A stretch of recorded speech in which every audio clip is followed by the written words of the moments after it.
Саламатсыздарбы? Бүгүнкү маанилүү маегибиздин коногу түрк тилдүү мамлекеттердин кызматташтык кеңешинин башкы катчысынын орун басары Мадумаров Адахан Кимсанбаевич. Биз менен болуңуздар.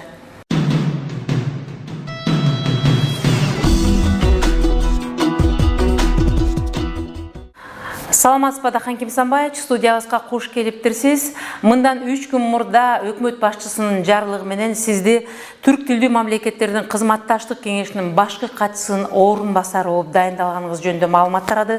Ошол жөнүндө коомчулукка кененирээк маек коюп берсеңиз. Маалыматы бар киши болгон болсо, бул түрк тилдүү мамлекеттер шериктештиги уюшулгандан бери көп жыл өтүп кетти.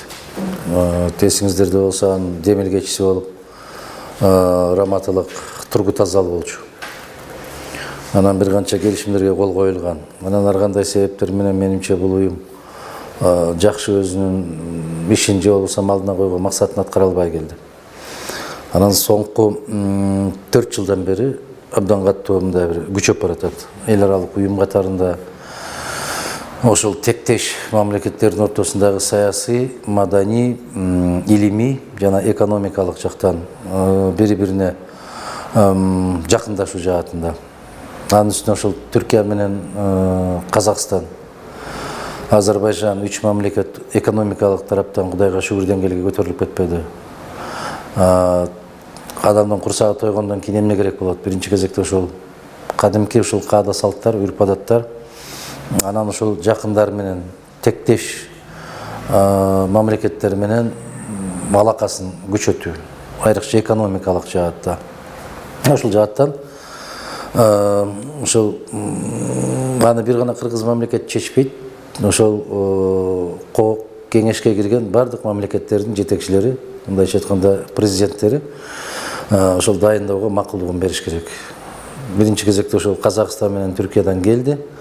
Андан мындан бир 3 күн башта түндө ошол Азербайжандын президенти Ильхам Алиевдин макулдугу келгенден кийин ошол кыргыз тараптан ошол башкы катчынын орун басары катарында дайындоо жөнүндө чечим кабыл алынды. Кыскача айтканда ушундай. Бүгүнкү сиз бараткан кызматта, ошол уюмда биздин мамлекеттин ички саясатын камтыган кандай иштер алынып барат? Мисалы үчүн экономика боюнча, маданият боюнча дагы башкы кайсы тармактарды камтыйт? Ошол жөнүндө кыскача айтып берсеңиз. Кыргыз мамлекет эмнени берет? Бул эми ошол уюмга кирген, кеңешмеге кирген мамлекеттердин кайсы бир деңгээлде биздин кыргыз мамлекетине пайдасы тие турган жактарына мүмкүн болушунча тартып келишибиз керек. Тескерисинче биздин сыртка чыга турган жакшы жактарыбызды ошого чыгарышыбыз керек. Мындайча айтканда, Кыргызстандын ошол тышкы кабилетин же болбосо тышкы имиджин, тышкы саясатын деп коебузбу, кайсы бир деңгээлде көтөрүшүбүз керек. Кыргызстандын орду бар экендигин, Кыргызстандын ошол дүйнөлүк аренада бир өзүнө татыктуу орду бар экендигин жарыялашыбыз керек. Мына ушул багытта деп түшүнөм. Андан кийин карай кайсы жерде болгону да биринчи кезекте ошол мамлекет дагы бир жолу мамлекет жөнүндө бир ширеңкенин кутусундай болсо дагы пайда тие турган болсо ошол жерде тартышыбыз керек Кыргызстанга. Мындан келди бул уюмга эң башкысы түрк эли бул жерде жетектеп, Кыргызстан экинчи орунда, алардан кийин. Жок, андай эмес. 3 жылдын ичинде өзгөрүп турат. Ар бир 3 жылда. Азыр Түркия боло турган болсо, андан кийинкисинде Азербайжанга төрагалык 3 жыл. Төрагалык берилет. Төрагалык берилген мамлекет ошол башкы катчысын дайындайт. Мындан келди азыр бүгүнкү күндө төрагалыкты деген Түркия жетектеп, андан кийин орун басарлыкты Кыргызстан. Кийинки жылы ошол мамлекет жетекчилеринин жыйыны ошол Стамбулда, Түркияда өтөт. Бул мына бизге түшүнүктүү болсун үчүн Шанхай кызматташтык уюмун алып карасак болот. Ушуга абдан окшош. Анда 6 мамлекет турат. Ошол 6 мамлекет, анын ичинде жанакы байкоочулар бар. Байкоочулар ушул Афганистан, байкоочу Индия, байкоочу Монголия сыяктуу өлкөлөр. Бул жерде дагы эми иш башталып аткандан кийин бир аз солгонураак болсо керек. Дем түшүнүктүү геосаясий жактары оңойлтуң жумуш эмес. Менимче ошол Өзбекстанда ошого кол коюлган азырынча токтотуп турат. Түркменистандагы ошол жаатта мындайча айтканда аймак өтө кенен. Бирок ошого мындай бир умтулуп, аракет жасалып, мындай бир жакшы иштердин жыйынтыгы болбогондуктан элибизде көп маалымат жок болушу керек. Анан ушул жыйында быйыл Айтматовдун 85 жылдыгыны жогорку ушул эл аралык деңгээлде белгилөө боюнча да чечим кабыл алынбады. Мына ушул мамлекеттердин ортосунда бул түзүлгөн бир алакалардын негизинде болот. Жалгыз эле Кыргызстандын алкагында эмес, ошол дүйнөлүк аренага чыгуу максатында. Мен мындай деп айтайын, Кудай буйрса, келген сайын эмне жумуш жасалды, кандай аракеттер болуп атат, ошол боюнча кенен сиздерге маалымат берип турайын. Бул уюм боюнча Кудай кааласа, анан бул уюмдун мындай тышкы чет өлкөлөрдүн башка эл аралык уюмдар менен болгон мамилесиндеги бир жылыштар же болбосо жаңылыктар жөнүндө мен сиздерге маалымат берип турам буюрса. Буга чейин оппозициялык маанайда бүгүнкү бийликтин кемчиликтерин жана жасалбаган иштери жөнүндө бетке айтып келдиңиз эле. Ал эми бүгүнкү күндө сиз бул кызматка баруу менен ошол эле бийликтин курамында болуп калган турасыз.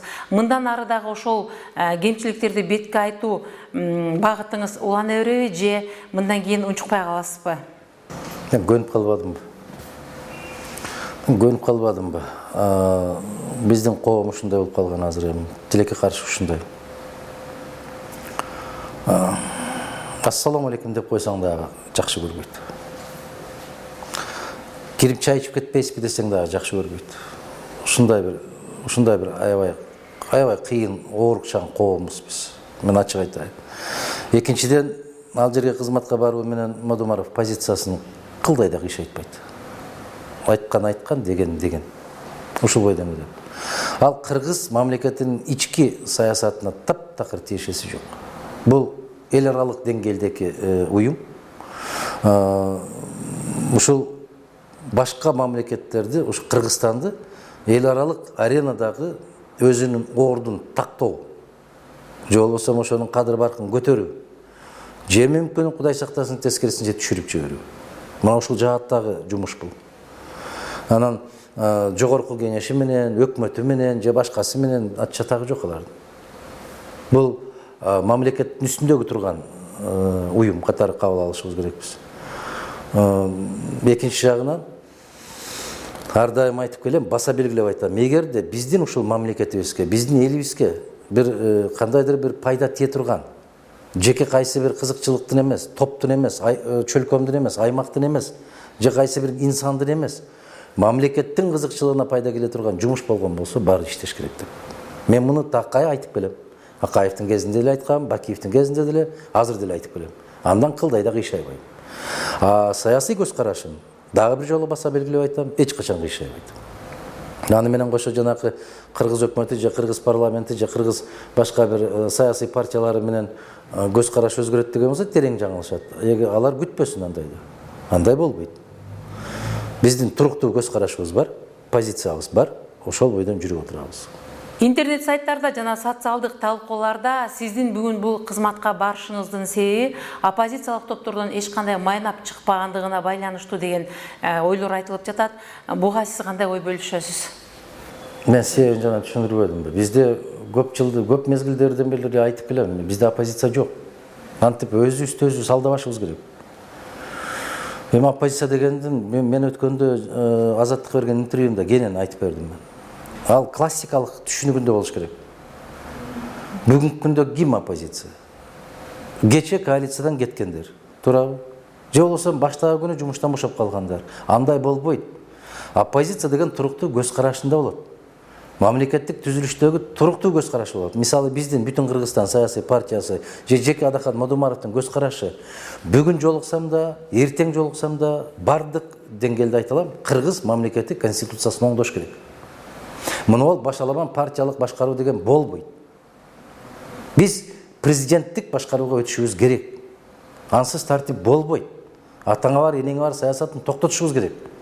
Азыркы бийликтин расмий жараны кандай, расмий жарыясы кандай? Биз парламенттик мамлекетпиз. Болбойт. Мен 100 жыл кайталап айта берем, болбойт. Кыргыз эч качан өспөйбүз эгер биз президенттик мамлекет болбосок. 1000 жолу кайталадым, тилим тешилди. Шорду элге 1000 башчы дейт. Азыр мына 120 депутаттын башчысы. Шорду эл. Өсөр элге 1 башчы дейт. Ушул менин айтып атканым, расмий бүгүнкү бийлик менен дал келеби саясат тарабынан? Кайны саканы кошулбаган дал келбейт. Мен муну ачык айтып атам. Мен бул күрөшүмдү 1 күндө токтотпойм. 1 секунд да токтотпойм. Ушуну айтканым айткан, дегеним деген. Экинчиден, областтык жетекчилерди, райондук жетекчилерди түздөн түз дайындашы керек. Жеке керт башы менен жоопкерчиликти алыш керек. Азыр эми алып барып жанакы 200-300 депутаттын ортосуна салып берип атат. Көрүп атпайбызбы? Тай сойгону, жылкы сойгону, тиги уй сойгону, же ресторанга чакырган ошолор аким болуп дайындалып атат.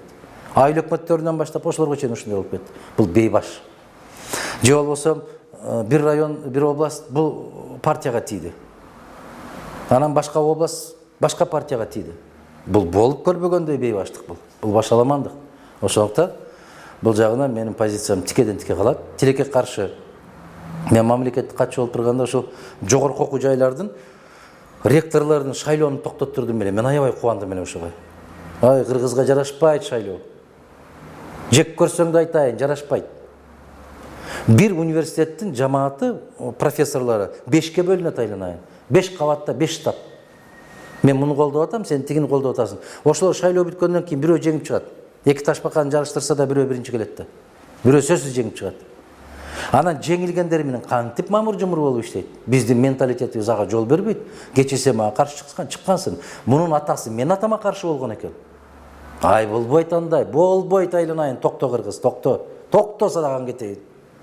Айыл өкмөттөрүнүн шайлоону токтоттурдук эле.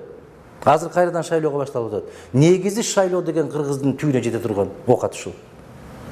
Атасы менен баласы, кайненеси менен келини бири-бирине каршы. Азыр эле жогорку кеңештин депутаттарын караңыз. Агасы бир партияда, иниси экинчи партияда. Ай, көрбөгөнүн көргөнү курусун болгон окатын курсун ушул. Караңыз, атасы бир партияны колдоп жүрөт, аялы экинчи партияны колдоп жүрөт, кызы үчүнчү партияда жүрөт. Эмне үчүн? Кокустан 3 партиянын бирөөсү илешип калган болсо, бизди сүйрөп кетерсиң.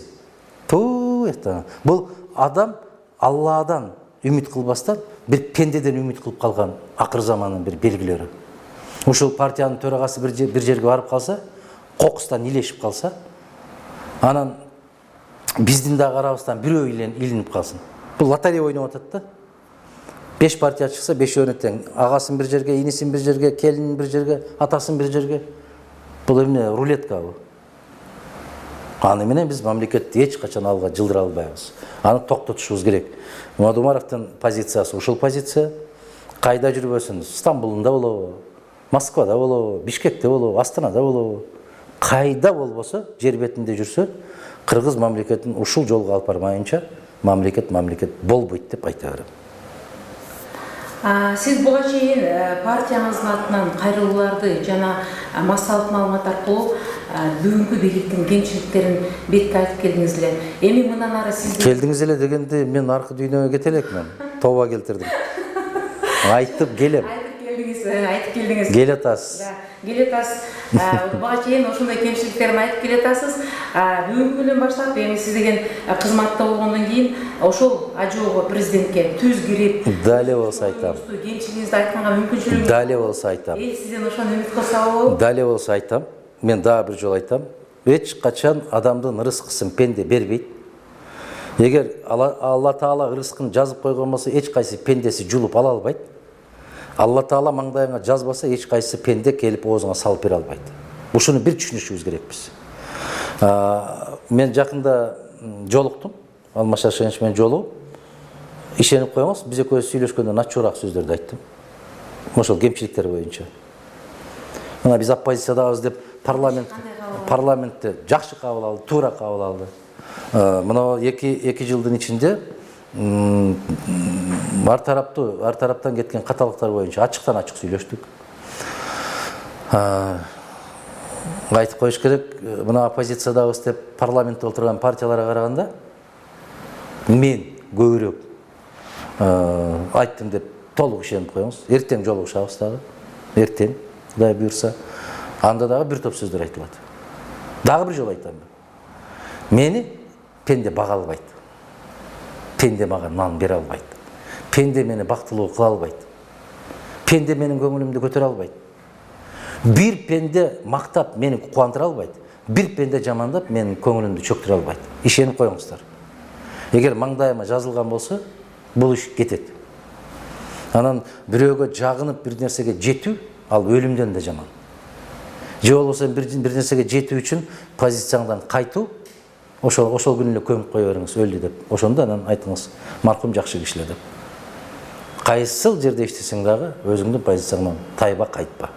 Ошондуктан Алмаз Шаршенович менен сөз болгондон кийин биринчи кезекте ошол эл аралык аренада Кыргызстандын мындай бир кадыр баркы боюнча сөз. Биздин Кыргызстандын ички жанакы бир мамилелериндеги ыйкы-тыйкылык.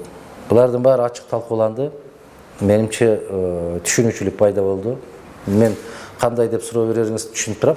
Баягы берген сурооңуздун түбүндө түшүнүп турам. Бакиевди мен ошол мамлекеттик катчы болуп жүрүп, Жогорку Кеңештин төрагасы болуп отуруп, Коопсуздук Кеңешинин катчысы болуп отуруп, Бакиевди менден каттуу сындаган кишини көргөн эмесмин мен. Жеке кабинетине кирип болсо дагы, жыйындарда болсо дагы.